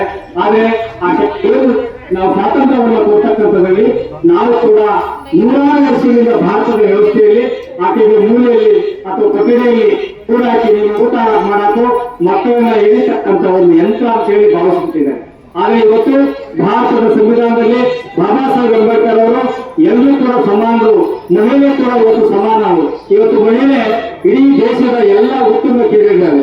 ಈ ದೇಶಕ್ಕೆ ಪ್ರಧಾನಮಂತ್ರಿ ಆಗಿದ್ದಾರೆ, ಮುಖ್ಯ ನ್ಯಾಯಮೂರ್ತಿ ಆಗಿದ್ದಾರೆ, ರಾಷ್ಟ್ರಪತಿ ಆಗಿದ್ದಾರೆ, ಮುಖ್ಯಮಂತ್ರಿ ಆಗಿದ್ದಾರೆ, ಮತ್ತೆ ಫ್ಲೈಟ್ ಅನ್ನು ಓಡಿಸ್ತಕ್ಕಂಥ ಕೆಲಸವನ್ನು ಮಾಡ್ತಾ ಇದ್ದಾರೆ, ರೈತರಾಗಿ ಕೆಲಸ ಮಾಡ್ತಾರೆ. ಹಾಗಾಗಿ ಯಾವುದೇ ಒಂದು ಪ್ರತಿಭಟನೆ ಹೋರಾಟ ಸಕ್ಸಸ್ ಆಗ್ಬೇಕಾದ್ರೆ ಆ ಮಹಿಳೆ ಇದ್ದಾಗ, ಮತ್ತೆ ಯಾವುದೇ ಒಂದು ಕುಟುಂಬ ನೋಡಿ, ಆ ತಾಯಿ ಇರ್ತಕ್ಕಂಥ ಒಳ್ಳೆ ತಾಯಿ ಇರ್ತಕ್ಕಂಥ ಕುಟುಂಬದಲ್ಲಿ ಒಳ್ಳೆ ಮಕ್ಕಳು ಇರ್ತಾರೆ, ಆ ಊರು ಕೂಡ ಆಗ್ತದೆ. ಹಾಗಾಗಿ ಮಹಿಳೆಯರು ಕೂಡ ಸಮಾನರು. ಆ ಮಹಿಳೆಯರ ಸಮಾನವಾಗಿ ಈ ಸಮಾಜ ಕಾಣಲಿಲ್ಲ. ಮುಂದಿನ ದಿನಗಳಲ್ಲಿ ನಾವೆಲ್ಲ ಸಂವಿಧಾನಾತ್ಮಕವಾಗಿ ಅರ್ಥ ಮಾಡಿಕೊಂಡು ಜಾಗೃತರಾಗಿ ಅರಿವು ಮೂಡಿಸಿಕೊಂಡು ನಾವೆಲ್ಲ ಬರಬೇಕು. ಇವತ್ತೆಲ್ಲ ನಾವು ಅರ್ಧ ಸಮಕಾಲೀನಾಗಿ ಆಗಿದ್ದೇವೆ, 50-60 ವರ್ಷ ಆಗಿದೆ. ಆದ್ರೆ ಹಿಂದೆ ಬರ್ತಕ್ಕಂಥ ಮಕ್ಕಳಿಗೆ ಸಂಸ್ಕಾರವನ್ನ ಸಮಾಜದಲ್ಲಿ ಹೆಂಗೆ ಬದುಕಬೇಕು ಅಂತ ಪ್ರತಿ ಕ್ಷಣ ಅತ್ಯಾಚಾರ, ದೌರ್ಜನ್ಯ ಮಕ್ಕಳ ಮೇಲೆ. ನಿನ್ನೆ ಕೂಡ ನಮ್ಮ ಪಕ್ಕದ ಉಳ್ಮವನಲ್ಲಿ 5 ಲಕ್ಷಕ್ಕೆ ಒಂದು ಮಗುವನ್ನ ಏನು ಹತ್ಯೆ ಮಾಡಿದೆ. ಇದೇ ನಮ್ಮ ವಂಶದಲ್ಲಿ 3 ಜನ ಮಕ್ಕಳನ್ನ ತನ್ನ ಚಿಕ್ಕಪ್ಪನೇ ಕೊಂದಿದ್ದಾನೆ. ಯಾಕೆ ಹೇಳಿದ್ರೆ ಇವತ್ತಿನ ಯಾಂತ್ರಿಕ ಯುಗದಲ್ಲಿ ನಮಗೆ ನಾವನ್ನ ಮರಳಿದಾಗಿ ಮತ್ತು ಸ್ವಾರ್ಥ ಸಮಾಜ ಅಂದ್ರೆ ಏನಂದ್ರೆ ನಾನ್ ಚೆನ್ನಾಗಿದ್ದೀನಿ, ನನ್ ಕಾರ್ ಇದೆ, ಮನೆ ಇದೆ, ನನ್ನ ಮಕ್ಕಳು ಚೆನ್ನಾಗಿದೆ ದುಡ್ಡು, ಈ ರೀತಿಯಾಗಿ ಸ್ವಾರ್ಥ ಸಮಾಜದಿಂದ ನಾವು ಬದುಕ್ತಾ ಇದ್ವಿ. ಅದನ್ನೆಲ್ಲ ಹೊರಗಟ್ಟು ಬರ್ಬೇಕಾಗ್ತದೆ. ಇವತ್ತು ನೋಡಿ, ಇವರು ಆನೇಕಲ್ ಪಕ್ಕದಲ್ಲಿದ್ದಾರೆ, ಅರ್ಥ ಆಯ್ತಾ? ಇಲ್ಲಿ ಬಂದಿದ್ದ ಉದ್ದೇಶ ಏನಂದ್ರೆ ನಾವು ಹುಟ್ಟಿದ ತಾಲೂಕಿನಲ್ಲಿ ಇಲ್ಲಿ ರೈತರ ಜಮೀನುಗಳನ್ನ ಹೋಗ್ತಾ ಇದೆ. ಅದು ಒಳ್ಳೆ ನನ್ನ ಮಕ್ಕಳು ಮೊಮ್ಮಕ್ಕಳು ಇಲ್ಲಿ ಓಡಾಡಲಿಕ್ಕೆ ಸಾಧ್ಯ. ಕಾಂಕ್ರೀಟ್ ಎಲ್ಲ ತಿನ್ನಕ್ಕಾಗಲ್ಲ, ಸಿಮೆಂಟ್ ಆದ್ಮೇಲೆ ಬದುಕಕ್ಕಾಗಲ್ಲ. ಆದ್ರೆ ಎಲ್ಲೋ ಒಂದ್ ಕಡೆ ಇಲ್ಲಿ ಅಂತ ಹೇಳಿ ಇವತ್ತು ಮಮತಾತ್ವ ಬಂದು ಹಾಡಿನ ಮುಖಾಂತರ ಹಲವಾರು ವಿಚಾರಗಳನ್ನು ಹೇಳಿದ್ದಾರೆ. ಮುಂದಿನ ಹೋರಾಟದಲ್ಲಿ ನಿಮ್ಮ ಪಾತ್ರ ನಮಗೆ ಜಾಸ್ತಿ ಬೇಕಾಗ್ತದೆ.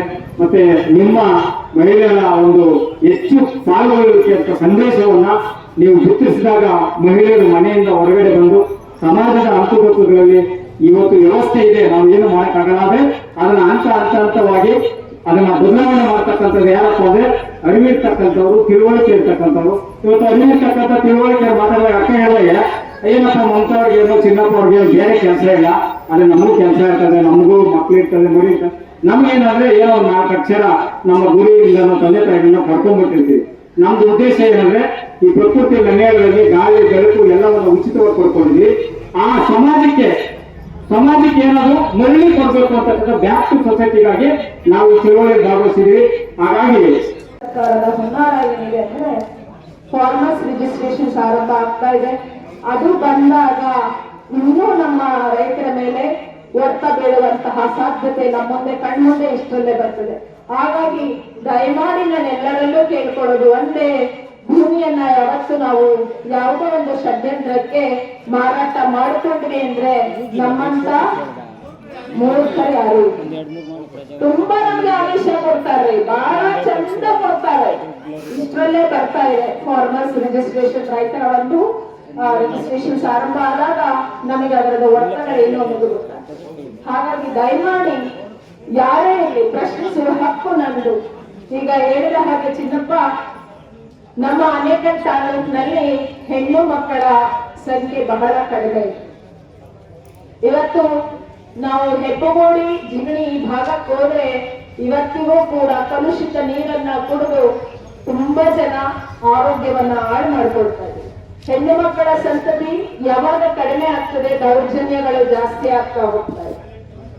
ಒಂದು ದಿನಕ್ಕೆ 3 ರಿಂದ 4 ಜನ ಹೆಣ್ಣು ಮಕ್ಕಳು ಸಾವಿಗೀಡಾಗ್ತಾ ಇದ್ದಾರೆ ಅಂದ್ರೆ ಮೊದಲೇ ಇತ್ತು ವರದಕ್ಷಿಣೆ, ಇವತ್ತು ವರದಕ್ಷಿಣೆ ಇಲ್ಲ. ಭೂಮಿಯ ಹೆಸರಲ್ಲಿ ಹೆಣ್ಣನ್ನ ಪರೀತಿದ್ದಾರೆ, ಭೂಮಿಯ ಹೆಸರಲ್ಲಿ ಹೆಣ್ಣಿನ ದೇಹದ ಮಾರಾಟ ಆಗ್ತಾ ಇದೆ ಅಂತ ಹೇಳಿದಾಗ ನಾವು ಬರೀ ಹೆಣ್ಮಕ್ಳೆಲ್ಲ ಎಚ್ಚೆತ್ಕೊಳ್ಬೇಕಾಗಿರೋದು ಇಡೀ ಪಿತೃಪ್ರಧಾನದ ವ್ಯವಸ್ಥೆ ಎಚ್ಚೆತ್ಕೊಳ್ಬೇಕಾಗಿದೆ. ಆ ಪಿತೃಪ್ರಧಾನದ ವ್ಯವಸ್ಥೆ ಎಚ್ಚೆತ್ಕೊಳ್ಬೇಕು. ಮಹಿಳೆಯರನ್ನ ನೋಡುವಂತಹ ದೃಷ್ಟಿಕೋನ ಬದಲಾಗಬೇಕು. ಅದು ಒಂದು ಹೆಣ್ಣು, ಅವಳಿಗೂ ಒಂದು ಮನಸ್ಸಿದೆ, ಅವಳಿಗೂ ಒಂದು ಭಾವನೆ ಇದೆ, ಅವಳಿಗೂ ಒಂದು ಕನಸಿದೆ. ನಾವು ಎಲ್ರಿಗೂ ಮಕ್ಕಳಿಗೆ ವಿದ್ಯಾಭ್ಯಾಸ ಕೊಡ್ತಿದೀವಿ, ಹೆಣ್ಣು ಮಕ್ಕಳಿಗೂ ಕೊಡ್ತಿದೀವಿ, ಗಂಡು ಮಕ್ಕಳಿಗೂ ಕೊಡ್ತಿದೀವಿ. ಆಸ್ತಿ ಅಂತ ತಂದಾಗ ಹೆಣ್ಣನ್ನ ನೋಡೋದು 2ನೇ ಹಂತದಲ್ಲಿ. ಹಾಗಾಗಿನೇ ರೂಟ್ ಅಂತ ಮಾಡಿ ನಾವು ಕರ್ನಾಟಕ ರಾಜ್ಯ ಮತ್ತು ರಾಷ್ಟ್ರಾದ್ಯಂತ ಮಹಿಳಾ ಕಿಸಾನ್ ಅಧಿಕಾರ ಮಂಚ್ ಅಂತ ಮಾಡಿದ್ದೇವೆ. ಅಂದ್ರೆ ಮಹಿಳಾ ರೈತರ ಒಂದು ವೇದಿಕೆ ಅಂತ ಮಾಡಿ ಹೆಣ್ಣು ಮಕ್ಕಳು ರೈತರು ಯಾರಿದ್ದಾರೆ ಅಲ್ಲಿ ನಾವು ರೈತರು ಅಂದ ತಕ್ಷಣ ಭೂಮಿ ಹೊಂದಿರುವವರು ಮಾತ್ರ ರೈತರಲ್ಲ, ಅಲ್ಲಿ ಕೂಲಿ ಮಾಡುವವರು ರೈತರು, ಹೈನುಗಾರಿಕೆ ನಡೆಸುವವರು ರೈತರು, ಹಾಗೆ ಕೋಳಿ ಸಾಕಾಣಿಕೆ ಮಾಡುವವರು, ಹಂದಿ ಸಾಕಾಣಿಕೆ ಮಾಡುವವರು, ರೇಷ್ಮೆ ಗೂಡನ್ನ ನಡೆಸುವವರು, ಮೀನುಗಾರಿಕೆ ಮಾಡುವವರು ಇವತ್ತನೇ ಇರಬೇಕು. ಇದು ನಮ್ಮ ಕೆಲಸ ಆಗ್ಬೇಕು ಅಂತ ನಾವು ಏನು ದೇವರಹಳ್ಳಿಯಲ್ಲಿ ಚಲೋ ಮಾಡುದಲ್ಲ, ಹಾಗೆ ಯಾಕೆ ನಾವು ಆನೇಕಲ್ ಚಲೋ ವಿಧಾನಸೌಧವರೆಗೂ ಹೋಗ್ಬಾರ್ದು ಅನ್ನೋದನ್ನು ಕೂಡ ಮುಂದೆ ನಾವು ಹಾಕೋಬೇಕು ಅಂತ ನಾನು ಕೇಳ್ಕೊಳ್ತೇನೆ. ಮತ್ತೆ ಏನೀಗ ನಾವು ಸಂಯುಕ್ತ ಹೋರಾಟದ ಕೆಲವು ಧುರೀಣರಿದ್ದಾರೆ, ಅವರನ್ನ ನಾವು ಇಲ್ಲಿಗೆ ಬರಮಾಡಿಕೊಂಡು ದೊಡ್ಡ ಮಟ್ಟದಲ್ಲಿ, ಯಾಕೆಂದ್ರೆ ನಾವು ಇಲ್ಲಿ ಕುಂತು ಕೇಳಿಸ್ತಾ ಇರೋದು, ಮಾತಾಡ್ತಾ ಇರೋದು ನಮ್ಮ ಈ ನಿದ್ದೆ ಮಾಡ್ತಿರುವಂತ ಯಾವುದೇ ಸರ್ಕಾರದ ಜನಪ್ರತಿನಿಧಿಗಳಿಗೆ, ನಾವೇ ಓಟ್ ಹಾಕಿರುವಂತಹ ಜನಪ್ರತಿನಿಧಿಗಳಿಗೆ ಮುಟ್ಟೋದು ಬಹಳ ಕಷ್ಟ ಕಣ್ರಿ. ಯಾಕಂದ್ರೆ ರೈತರು, ಕಾರ್ಮಿಕರು, ದಲಿತರು, ಮಹಿಳೆಯರು ಅವ್ರಿಗೆ ಅಂದ್ರೆ 2ನೇ ಹಂತನೇ. ಅವರು ದೊಡ್ಡ ಮಟ್ಟದ ಅಭಿವೃದ್ಧಿ ನೋಡ್ತಿದ್ದಾರೆ. ನಮಗೆ ನನ್ನ ಒಡ್ಲು ತುಂಬಿಸ್ಕೊಡೋ ಅಭಿವೃದ್ಧಿ ನಾನು ನೋಡ್ತೀನಿ. ಹಸಿದ ಹೊಟ್ಟೆಗೆ ಅನ್ನ ಕೊಡುವವನು ರೈತ. ಅಲ್ಲಿ ಜಾತಿ ಇಲ್ಲ, ಧರ್ಮ ಇಲ್ಲ, ವರ್ಗ ಇಲ್ಲ. ನನ್ನ ಮೈ ಮುಚ್ಚುವವನು ನೇಕಾರ, ಅವನು ಯಾವ ಜಾತಿ ಧರ್ಮ ಅಂತ ಹೇಳಿ ನನಗೆ ಬಟ್ಟೆ ಕೊಡ್ಲಿಲ್ಲ. ಹಾಗಾಗಿ 2ನ್ನೂ ನಾವು ಒಟ್ಟಿಗೆ ತಗೊಂಡೋಗೋಣ. ನಮ್ಮ ನೇಕಾರಿಕೆ ಕುಟುಂಬ ಕೂಡ ಇವತ್ತು ಆನೇಕಲ್ ತಾಲೂಕಲ್ಲಿ ಬಲಿಷ್ಠವಾಗಿದೆ. ರಾಗಿ ಕಣಜವನ್ನ ಬೆಳೆಸಿದಂತವರು ಇವತ್ತು ಅಪರಾಧ ಸಂಪೂರ್ಣ ಆಗಿದೆ. ಬೇಜಾರಾಗ್ತದೆ ಇದೆಲ್ಲ ಹೇಳ್ಬೇಕಂದ್ರೆ ನಮ್ಗೆ. ಹಾಗಾಗಿ ಒಟ್ಟಿಗೆ ಸೇರೋಣ. ಇಷ್ಟರೊಳಗೆ ನಮ್ಗೆ ಫಾರ್ಮರ್ಸ್ ರಿಜಿಸ್ಟ್ರೇಷನ್ ಬರಕ್ ಮುಂಚೆ ನಾವು ಈ ಸರ್ಕಾರವನ್ನ ಬಡದೆಬ್ಬಸೋಣ, ನಾವೆಲ್ಲ ಒಕ್ಕೊರಲಾಗಿ ಗಟ್ಟಿಯಾಗಿ ನಿಲ್ಲೋಣ ಅಂತ ಹೇಳಿ ಬಯಸ್ತೀನಿ. ಆಹಾ ಈ ಜಲ, ಈ ನೆಲ, ಈ ಜಲ, ಈ ಮಣ್ಣು ನಮ್ಮದು.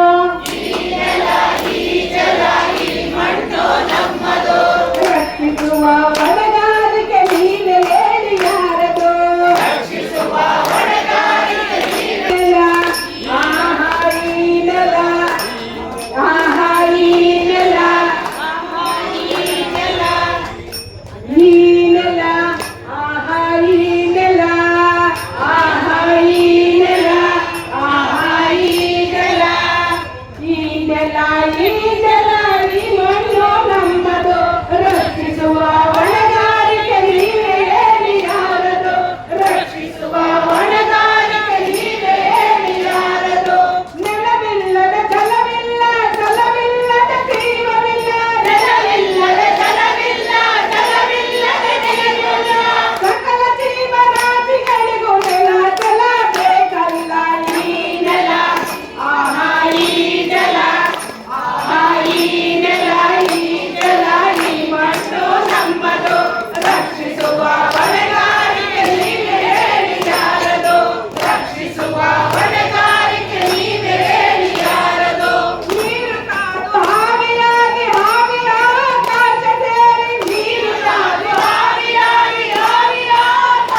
ಜೀವನವನ್ನೇ ಬದಲು ಮಾಡಿಕೊಂಡಿದ್ದಾರೆ ಅಲ್ವಾ. ಆದ್ರೂ ನಾವು ಮತಿಗೆಟ್ಟ ಜನ ಕೆರೆ ಉಳಿಸ್ಕೊಳ್ಳಲ್ಲ, ಹರಿತಿರುವ ನದಿಯನ್ನ ಉಳಿಸ್ಕೊಳ್ಳಲ್ಲ, ಬೋರ್ವೆಲ್ಗಳನ್ನ ಕರೆದು ಮಾಡಿರುವಂತವ್ರು ನಾವೇ ಕಂಡ್ರಿ. ತಂತ್ರಜ್ಞಾನ ಬೆಳೀತಾ ಇದ್ದಂಗೆಲ್ಲ ನಾವು ಕೂಡ ಹಾಳು ಮಾಡಕ್ಕೆ ಹೋಗ್ತಾ ಇದ್ದೇವೆ. ಗಿಡ ಮರಗಳ ಬೆಳೆದ ಮರವ ಉಳಿಸಲಿಲ್ಲ, ಗಿಡ ಮರಗಳ ಬೆಳೆಸಲಿಲ್ಲ, ಬೆಳೆದ ಮರವ ಉಳಿಸಲಿಲ್ಲ, ಗಿಡ ಮರಗಳ ಬೆಳೆಸಲಿಲ್ಲ, ಬೆಳೆದ ಮರವ ಉಳಿಸಲಿಲ್ಲ, ಗಿಡ ಮರಗಳ ಬೆಳೆಸಲಿಲ್ಲ, ಬೆಳೆದ ಮರವ ಉಳಿಸಲಿಲ್ಲ. ಎತ್ತರಲಿಗೆ ಬೆಂಕಿ ಇಡುವ ಭ್ರಷ್ಟರು ನಾವಾದೆವಲ್ಲ, ಎತ್ತರಲಿಗೆ ಬೆಂಕಿ ಇಡುವ ಭ್ರಷ್ಟರು ನಾವಾದೆವಲ್ಲ.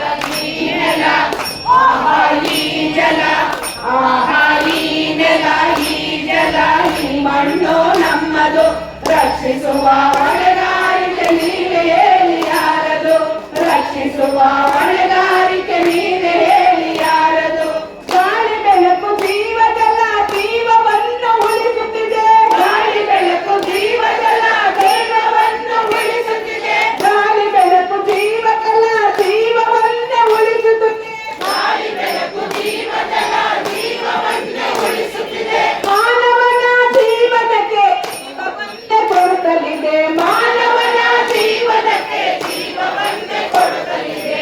ಈ ನೆಲ ಆಹಾ, ಈ ಜಲ ಆಹಾ, ಈ ನೆಲ, ಈ ಜಲ, ಈ ಮಣ್ಣು ನಮ್ಮದು, ರಕ್ಷಿಸುವ ಹೊಣೆಗಾರಿಕೆ ನೀವೇ ಹೇಳಿ ಯಾರದು, ರಕ್ಷಿಸುವ ಹೊಣೆಗಾರಿಕೆ ನೀವೇ ಹೇಳಿ ಯಾರದು. ಎಲ್ಲರೂ ಒಂದಾಗೋಣ, ಮಾನವ ಕುಲ ಉಳಿಸೋಣ, ಎಲ್ಲರೂ ಒಂದಾಗೋಣ, ಮಾನವ ಕುಲ ಉಳಿಸೋಣ. ಸ್ವಲ್ಪ ಜೋರಾಗಿ ಹೇಳ್ತೀರಾ? ಊಟ ಸರ್ಜಾಪುರ. ಎಲ್ಲರೂ ಒಂದಾಗೋಣ, ಎಲ್ಲರೂ ಒಂದಾಗೋಣ, ಮಾನವ ಕುಲ ಉಳಿಸೋಣ, ಮಾನವ ಕುಲ ಉಳಿಸೋಣ. ಎಲ್ಲರೂ ಒಂದಾಗೋಣ, ಎಲ್ಲರೂ ಒಂದಾಗೋಣ, ಮಾನವ ಕುಲ ಉಳಿಸೋಣ, ಮಾನವ ಕುಲ ಉಳಿಸೋಣ. ನೆಲ ಜಲ ಉಳಿಸಿ, ನೆಲ ಜಲ ಉಳಿಸಿ, ನೆಲದ ಋಣವ ತೀರಿಸೋಣ. ಹೌದಲ್ಲ, ಭೂಮಿಗೆ ಬಂದಿದ್ದೇವೆ ಕಣ್ರಿ. ಮೋಲ್ಡ್ ಮನೆ ಕಟ್ತೀನಿ, ಕಾರಲ್ಲಿ ಓಡಾಡ್ತೀನಿ, ಬಂಗಾರ ಹಾಕೊಂತೀನಿ, ಬಂಗ್ಲಾ ಕಟ್ತೀನಿ. ನಾವ್ ಈ ನೆಲಕ್ಕೆ ಋಣ ಏನಂತ ಕೊಡ್ತೀವಿ? ತೀರಿಸ್ತೀವ? ಸಾಧ್ಯನೇ ಆಗಲ್ಲ. ಆ ತೀರಿಸ್ಬೇಕು ಅಂದ್ರೆ ಈ ನೆಲ, ಈ ಜಲ, ಈ ಪರಿಸರ ಮತ್ತು ಆ ತಾಯಿ ಒಡಲನ್ನ ನಾವು ಕಾಪಾಡಿದಾಗ ಮಾತ್ರ ಆ ಋಣ ತೀರಿಸಲಿಕ್ಕೆ ಸಾಧ್ಯ. ಈ ನೆಲ, ಈ ನೆಲ, ಈ ಜಲ, ಈ ಜಲ, ಈ ನೆಲ, ಈ ಜಲ, ಈ ಮಣ್ಣು ನಮ್ಮದು, ರಕ್ಷಿಸುವ ಹೊಣೆಗಾರಿಕೆ ನೀವೇ ಹೇಳಿ ಯಾರದು, ರಕ್ಷಿಸುವ ಹೊಣೆಗಾರಿಕೆ ನೀವೇ ಹೇಳಿ ಯಾರದು. ಎಲ್ಲರೂ ಒಂದಾಗೋಣ, ಮಾನವ ಕುಲ ಉಳಿಸೋಣ, ಎಲ್ಲರೂ ಒಂದಾಗೋಣ, ಮಾನವ ಕುಲ ಉಳಿಸೋಣ. ನೆಲ ಜಲ ಉಳಿಸಿ, ನೆಲದ ಋಣವ ತೀರಿಸೋಣ, ನೆಲ ಜಲ ಉಳಿಸಿ, ನೆಲದ ಋಣವ ತೀರಿಸೋಣ. ಈ ನೆಲ ಆಹಾ, ಈ ನೆಲ ಆಹಾ, ಈ ನೆಲ, ಈ ಜಲ, ಈ ಮಣ್ಣು ನಮ್ಮದು, ರಕ್ಷಿಸುವ ಹೊಣೆಗಾರಿಕೆ ನೀವೇ ಹೇಳಿ ಯಾರದು, ರಕ್ಷಿಸುವ ಹೊಣೆಗಾರಿಕೆ ನೀವೇ ಹೇಳಿ ಯಾರದು, ರಕ್ಷಿಸುವ ಹೊಣೆಗಾರಿಕೆ ಎಲ್ಲರಿಗೂ ನಮ್ಮದು, ರಕ್ಷಿಸುವ ಹೊಣೆಗಾರಿಕೆ ಎಲ್ಲರಿಗೂ ನಮ್ಮದು, ರಕ್ಷಿಸುವ ಹೊಣೆಗಾರಿಕೆ ಎಲ್ಲರಿಗೂ ನಮ್ಮದು. ಆದರೂ ವಿಶ್ವೇಶ್ವರನವರೇನೋ ಬಂದೇಳಿ ಮಾತು ಹೇಳಿದ್ರೆ ಗೊತ್ತಿಲ್ಲ. ನಾನೊಬ್ಬ ಸಾಮಾನ್ಯ ಕಾರ್ಯಕರ್ತನಾಗಿ ಕೆಲಸ ಮಾಡ್ತಾ ಇದ್ದೇನೆ ಅಷ್ಟೇ. ಏನಕ್ಕೆ ಅಂತ ಹೇಳಿದ್ರೆ ಒಂದು 2-3 ದುಃಖದ ಸಂಗತಿಗಳನ್ನ ಹೇಳಕ್ಕೆ ಇಷ್ಟಪಡ್ತೇನೆ. ಇವರು ವಿಡಿಯೋ ಮಾಡಿದೆ ಅದ್ರ ಬಗ್ಗೆ. ತುಂಬಾ ನೋವಾಗುತ್ತೆ ತುಂಬಾ ಟೈಮ್ ಅಂತ ಶೇರ್ ಮಾಡುವಾಗ. ಯಾಕೆಂದ್ರೆ ತುಂಬಾ ಜನ ರೈತರು ಸೇರಿದ್ದಾರೆ. ಅವ್ರು ಗೊತ್ತು ರೈತರ ಕಷ್ಟ. ಅಲ್ಲಿ ಹೋಗಿ ನಾವು ಮಣ್ಣು ಮುಟ್ಟಿದಾಗ ಆ ಮಣ್ಣಿನ ಬಾಂಧವ್ಯ ಏನು ಅಂತ ಹೇಳ್ಬೋದು. ರೈತರು ಮುಟ್ಟಿದವ್ರಿಗೆ ಗೊತ್ತಾಗುತ್ತೆ. ತುಂಬಾ ಜನ ಹೇಳ್ತಾರೆ ನಾನು ರೈತರ ಮಗ ಅಂತ. ಸಿದ್ದರಾಮಯ್ಯ ಅವರು ಹೇಳ್ಬೋದು, ನಮ್ಮ ಶಿವಣ್ಣರವ್ರು ಹೇಳ್ಬೋದು, ಎಂ ಬಿ ಪಾಟೀಲ್ ಹೇಳ್ಬೋದು, ಎಲ್ಲರೂ ಹೇಳ್ತಾ ಇರ್ತಾರೆ ನಾನು ಮಣ್ಣಿನ ಮಗ ಅಂತ. ಆದ್ರೆ ನನ್ನ ಅನಿಸಿಕೆ ಅಂದ್ರೆ ಆ ಮಣ್ಣಿನ ಹೋಗಿ ದಿನ ಮುಟ್ತಾನಲ್ಲ ಅವನಿಗೆ ಗೊತ್ತಿರುತ್ತೆ ಆ ಮಣ್ಣಿನ ಬಾಂಧವ್ಯ ಏನು ಅಂತ. ಅದಕ್ಕೋಸ್ಕರ ನಾನು ಒಂದು ವಿಡಿಯೋ ಮಾಡಿದೆ, ನೋಡಿರ್ತೀರಾ. ವ್ಯವಸಾಯ ಅನ್ನೋದು ಪ್ರಕೃತಿ ಜೊತೆ ಆಡೋ ಜೂಜಾಟ ಇದ್ದಂತೆ. ನಮ್ಮ ರೈತರಿಗೆಲ್ಲ ಗೊತ್ತಿರುತ್ತೆ, ಯಾರು ಕಷ್ಟಪಟ್ಟಿರ್ತಾರೆ ಅವ್ರಿಗಿಂತ. ಗೆದ್ದರೆ ಕುಬೇರ, ಸೋತರೆ ಸಾಲಗಾರ. ಅಷ್ಟೆಲ್ಲ ನೋವಿತ್ತು ರೈತ ಆ ಭೂಮಿನ ಫಲವತ್ತಾಗಿ ಉಳುಮೆ ಮಾಡಿ ನೂರಾರು ಜನಕ್ಕೆ ಕೆಲಸ ಕೊಟ್ಟು ಸಾಲ ಸೋಲ ಮಾಡಿ ಇರೋ ಮನೆಯಲ್ಲಿರೋ ಒಡವೆ ತಗೊಂಡೋಗಿ ಬ್ಯಾಂಕಲ್ಲಿ ಇಟ್ಟು ಸಾಲ ತಂದು ಕೃಷಿ ಮಾಡ್ತಾನೆ. ಅದು ಬೆಳೆ ಬೆಳೀತದೋ ಇಲ್ಲೋ ಗೊತ್ತಿರೋದಿಲ್ಲ. ಕೃಷಿಕನಿಗೆ ಯಾವತ್ತೂ ಅನ್ಕೊಂತ ಇರ್ತಾನೆ, ಏನೋ ಒಂದು ಆಶಾಕಿರಣದಿಂದ, ಯಾವುದೋ ಒಂದು ಭಾವನೆಯಿಂದ ನಾನು ಈ ಭೂತಾಯಿನ ನಂಬಿದ್ದೀನಿ ಅನ್ನೋ ಉದ್ದೇಶದಿಂದ ಅವನು ಕೃಷಿ ಮಾಡ್ತಾ ಇರ್ತಾನೆ. ಒಂದು ಬೆಳೆ ಲಾಸ್ ಆದ್ರೂ ಧೃತಿಗೆಡೋದಿಲ್ಲ. ಯಾರ ಮನೆಗೆ ಹೋಗಿ ನನಗೆ ಲಾಸ್ ಆಯ್ತು ಅಂತ ಹೇಳ್ಬಿಟ್ಟು ಹೇಳ್ಕೊಳೋದಿಲ್ಲ. ಮತ್ತೆ ಬೆಳೆ ಬೆಳೀತಾನೆ. ಯಾಕೆಂತ ಹೇಳಿದ್ರೆ ಅವನು ಆ ಭೂತಾಯಿನ ನಂಬಿ ಕೃಷಿ ಮಾಡ್ತಾ ಇರ್ತಾನೆ. ಅವನಲ್ಲಿ ಆ ಛಲ ಇರ್ತದೆ. ಆದ್ರೆ ದುಃಖದ ಸಂಗತಿ ಏನಂತ ಹೇಳಿದ್ರೆ, ಅಷ್ಟು ನಾವು ಆ ಭೂತಾಯಿನ ನಂಬಿ ಅಷ್ಟು ನಂಬಿಕೆಯಿಂದ ಕೆಲಸ ಮಾಡಿರ್ತೀವಿ. ಈ ರೀತಿ ಹೋರಾಟಗಳಿಗೆ ಕರೆದಾಗ ಹೋಗ್ಲಿ ಬಿಡು, ಅವ್ರಿಗಾಗಿದ್ದೆ ನನಗೆ ಅವತ್ತೇನೋ ಮಾತು ಬರುತ್ತಲ್ಲ, ಆಗ ತುಂಬಾ ಮನಸ್ಸಿಗೆ ನೋವು ಆಗುತ್ತೆ. ಅದಕ್ಕೋಸ್ಕರ ನಾನು ರಾತ್ರಿ ಆ ವಿಡಿಯೋ ಮಾಡಿದೆ. ಮತ್ತೆ ಇನ್ನೊಂದು ಸಂಗತಿ ಏನಂತ ಹೇಳಿದ್ರೆ, ನಮ್ಮ ಮನೆಗಳಲ್ಲಿ ನಾವು ಅಣ್ಣ ತಮ್ಮದನ್ನೆಲ್ಲ ನೋಡಿರ್ತೀವಿ. 1 ಅಡಿ ಜಮೀನು ಅಣ್ಣ ತಮ್ಮಂದ್ರು ಈ ಕಡೆಯಿಂದ ಆ ಕಡೆ ಬಂದ್ರೆ ಹೊಡೆದಾಡಿ ಕೋರ್ಟ್ಗೆ ಹೋಗಿ ಕೇಸ್ ಆಗಿರೋ ಸಂಗತಿಗಳು ನಮ್ಮ ಮುಂದೆ ತುಂಬಾ ಉದಾಹರಣೆಗಳಿವೆ. ಅಲ್ಲಿ 1 ಅಡಿ ಜಮೀನಿಗೆ ನಾವು ಹೊಡೆದಾಡಿ ಅಣ್ಣ ತಮ್ಮಂದ್ರು, ಮನೆಯಲ್ಲಿರೋ ಮಹಿಳೆಯರು, ಮಕ್ಕಳು ಎಲ್ಲ ಹೊಡೆದಾಡ್ತೀವಿ. ಆದ್ರೆ ಇಲ್ಲಿ ಸರ್ಕಾರದ ನಿರ್ಲಕ್ಷ್ಯದಿಂದ ನಮ್ಮ ಭೂಮಿನ ಸರ್ಕಾರ ತಗೊಂಡು ಹೋಗ್ತಾ ಇದೆ. ಆದ್ರೆ ನಾವು ಮನೆಯಿಂದ ಆಚೆ ಬಂದು ಹೋರಾಟಕ್ಕೆ ಬರ್ತಾ ಇಲ್ಲ. ಇದು ಮತ್ತೊಂದು ದುಃಖದ ಸಂಗತಿ. ಮತ್ತೆ ಇನ್ನೊಂದು ಏನಂತ ಹೇಳಿದ್ರೆ, ನಮ್ಮ ಜನಪ್ರತಿನಿಧಿಗಳು, ನಮ್ಮ MLA ಅವರೇ ಆಗಲಿ, ನಾನು ರೈತರ ಪರ ಇದ್ದೇನೆ ಅಂತ ಹೇಳ್ತಾರೆ, ಧನ್ಯವಾದಗಳು. ಯಾಕಂದ್ರೆ ಅವರು ನಮ್ಮ ಪ್ರತಿನಿಧಿಗಳು ನಮ್ಮ ಪರ ಇರಬೇಕು. ಆದ್ರೆ ವಿರೋಧ ಪಕ್ಷದ ನಾಯಕರು ಹೇಳಿದ್ರೆ ಗೊತ್ತೇ ಆಗ್ತದೆ. ನಾನು ತುಂಬಾ ಯೋಚನೆ ಮಾಡ್ತೀನಿ. ಅವರಿಗೆ ಧ್ವನಿ ಎತ್ತೋದಕ್ಕೆ ಇದು ಸದಾವಕಾಶ, ಸರ್ಕಾರನ ಕಟ್ಟಿ ಹಾಕೋದಕ್ಕೆ ಇದು ಸದಾವಕಾಶ. ಎಲ್ಲೋ ಯೂರಿಯಾ ಸಿಕ್ಕಿಲ್ಲ ಅಂತ ಹೇಳ್ಬಿಟ್ಟು ಬಿಜಾಪುರದಲ್ಲಿ ಹೋಗಿ ಹೋರಾಟ ಮಾಡಿ ಅಲ್ಲಿ ಎಲ್ಲ ನ್ಯೂಸ್ಗಳು ಬರೋದಕ್ಕೂ ಹೋಗಿ ಮಾತಾಡ್ತಾರೆ, ನಾವು ಗೊಬ್ಬರ ಕೊಡ್ತೀವಿ, ಕೊಡ್ತೀವಿ, ಸರ್ಕಾರನ ಮಾತಾಡ್ತೀವಿ ಅಂತ ಹೇಳ್ಬಿಟ್ಟು. ಆ ಯೂರಿಯಾ ಜಿಲ್ಲೆಗೆ ಭೂಮಿನೇ ಇಲ್ಲ ನಮ್ಮ ಹತ್ರ. ಇನ್ನು ಸ್ವಲ್ಪ ದಿನ ಆದ ಸರ್ಕಾರ ತಗೊಂಡೋಗ್ತಾ ಇದೆ. ಅದರ ಬಗ್ಗೆ ಯಾಕೆ ಈ ವಿರೋಧ ಪಕ್ಷದವರು ಧ್ವನಿ ಎತ್ತಾ ಇಲ್ಲ? ಶಾಮೀಲಾಗಿರುವ, ಆದ್ರೆ ಅವರಿಗೆ ಸರ್ಕಾರ ಕಟ್ಟೆ ಆಗುತ್ತೆ. ನಮ್ಮ ಜನಪ್ರತಿನಿಧಿ ನಿಮ್ಮ ಜೊತೆ ನಾನು ಇದ್ದೀನಿ ಅಂತ ಹೇಳ್ತಾ ಇದ್ದಾರೆ.